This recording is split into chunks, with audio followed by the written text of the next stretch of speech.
So this morning we are chatting with Kaitlyn Riley, who is our farm director here at Midwest Family Lacrosse. She's also a news reporter, a morning host, and a dairy lady. Is that an official title? The official title, dairy lady? I think I'll take that title. Cool.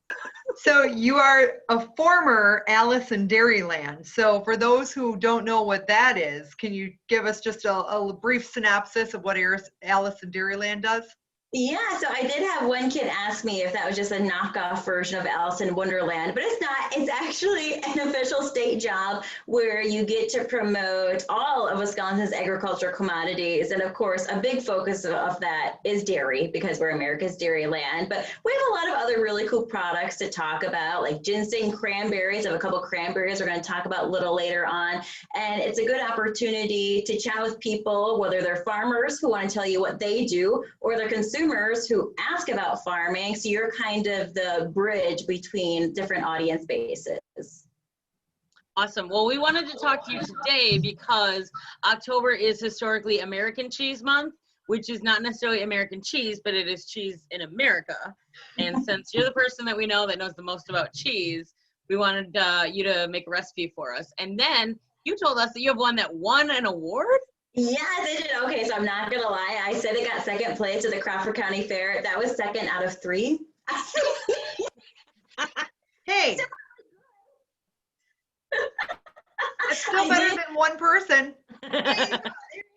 I wasn't like the default. So I pre-made a sample over here. Like I said, Wisconsin's known, we're #1 for cheese, and 90% of our milk gets turned into cheese. Like when you're driving, if you see 9 cows, 9 out of 10 of them are producing milk for cheese.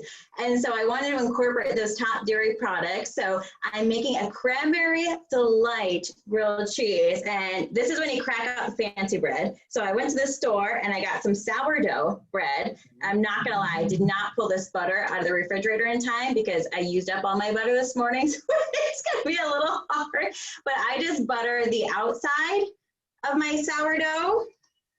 That'll help give it a nice crisp outer edge. But then on the inside, I made a special butter.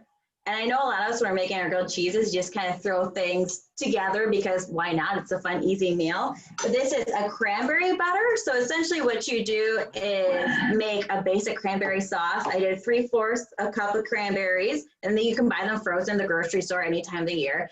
And then you take a 1/4 cup of honey and cook it down like it would be a cranberry sauce. And then you let that cool and you mix it in with a stick of butter, and it makes a really good butter. And it's also super pretty. So if you wanted to put it in some crafty mason jars and hand it out as gifts or things like that, that's a super fun idea as well.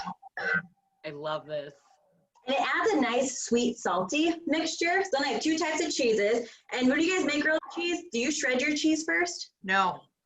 It really helps it melt down a little bit better if you shred it. So this is a Wisconsin Colby Jack cheese. I want to incorporate some kind of Colby because Colby was invented in Wisconsin in 1885 in Colby, Wisconsin. Fun. Then I have a sharp marble cheddar, and this is actually, I cheated on my Wisconsin gals a little bit. This is a Minnesota cheese. We were just over at a Minnesota dairy farm yesterday where they take milk directly from their cows and make it into cheese right on their farm. So I thought I have to get it while I'm here. It is very good. Fine. This is the only time we'll allow that. The only time I can cheat a little bit. Of course, bacon, because everything's better with bacon. Truth. And then you can add liberally. And then you take some dried cranberries from the store, maybe steal them from your kids' snack packs if they didn't eat them for lunch that day. Add it right into the mix. Add some extra cheese on top. And that's it. You just put it together.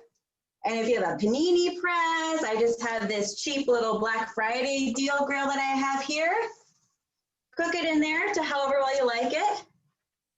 And this is your end result. It's very good. It's got a nice, sweet, salty contrast to it and incorporates 2 of our state's top products. I want one. I was tempted to bring them in for this morning, but I was like, I don't know if she's already had breakfast or not. So if you guys have breakfast tomorrow, since I already have the ingredients, might as well bring some in. That looks delicious. They're super good. And I'm not trying to toot my own horn. You know, I did only get #2 out of 3, but personally, I thought it was pretty good.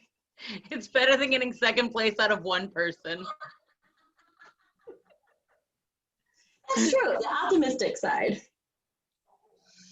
And then we'll put up on the Buzz blog as well. You were talking about a beer cheese dip that you make as well. So we'll put that recipe up because we're going to need that. Oh, you have that to look at too? Yes, I do. It's super easy. I was kind of craving it last night. But yeah, all you need is beer, ranch, like the powder mix, not like ranch in the bottle, cream cheese, that, beer, and shredded cheese, which you already have for making a grilled cheese. And then you can just add that as a side dish because what goes better with cheese than cheese?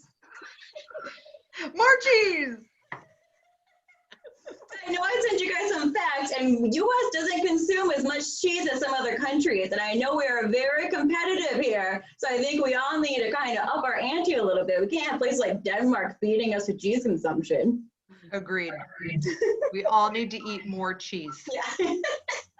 We've learned anything today, it's eat more cheese, and I like that lesson. Oh, yes, and here's this bad boy. Oh, you can already see it starting to melt out. Oh my gosh. I'm really glad we're doing this because now I know that I have lunch. Look at that ginormous spatula. I know, because you can add on extra cheese. I actually bought this specifically for the cooking competition because I was using a normal spatula and every time I went to flip, my cheese kept falling out. So I went and I had to buy It's the size of your head. Look at the ratio. There's no spillage, nothing. Wow. Okay, so you need a big spatula as well. Big spatula, big bowls of cheese, and a big appetite.